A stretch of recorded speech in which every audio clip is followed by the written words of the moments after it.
Nous sommes à la Villa Henri-Pierre, un établissement social donc géré par la Sasson avec des financements de l'État. Sur cette structure, donc on accueille des femmes seules, des familles. Prioritairement, puisqu'on a un dispositif quand même départemental pour la prise en charge des personnes sans domicile.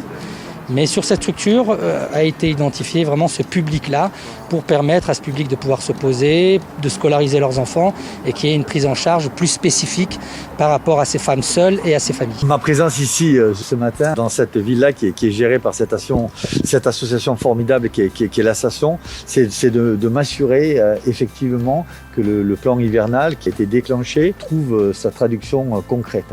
Donc vous savez que je ne suis pas dans le département depuis très longtemps, donc je voulais profiter de cette occasion, de cette matinée pour m'assurer de la qualité des hébergements, de la qualité également de l'accompagnement social qui est réservé aux plus démunis d'entre nous dans cette période compliquée, période Covid et évidemment, mais période hivernale également. La mise à l'abri, elle est de la responsabilité de l'État.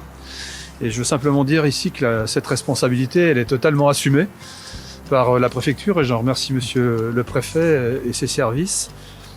Je voulais aussi dire que si d'aventure l'État estimait nécessaire dans l'avenir d'ouvrir d'autres lieux parce que les lieux disponibles ferait défaut, que la ville ne tournerait pas le dos à cette responsabilité et que nous serions aux côtés de l'État si c'est nécessaire pour ouvrir d'autres structures. Je ne souhaite pas qu'à Chambéry, des personnes résident dans la rue parce qu'il n'y aurait pas de structure. Voilà, donc c'est une disponibilité que je vous dis et que j'assumerai évidemment à vos côtés. À la Villa Henri-Pierre, aujourd'hui, nous accueillons 34 personnes, principalement des femmes et des enfants, et nous avons 12 enfants dans la structure et la capacité est de 38 places. Alors le but d'une telle structure, c'est vraiment la mise à l'abri des personnes qui sont sans toit, avec un parcours de vie parfois un petit peu chaotique, et de permettre vraiment aux personnes de pouvoir se réinsérer dans la vie.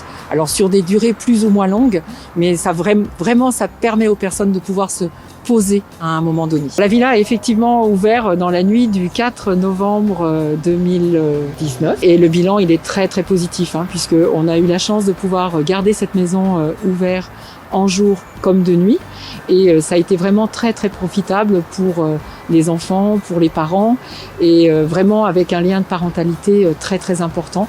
Un travail également avec les services de la PMI et de l'hôpital de Chambéry. Ça permet vraiment un accompagnement global des personnes, une prise en charge des personnes et vraiment un travail d'insertion, de fluidité de parcours, puisque les personnes ne sont pas remises à la rue tous les matins. Donc là, c'est vraiment quelque chose qui a été très positif et qui est vraiment reconnu par l'ensemble des partenaires. Ce qui se passe, c'est qu'on n'est pas obligé de sortir par rapport à d'autres structures où le matin, on est obligé de partir à 7h le matin et revenir à 19h.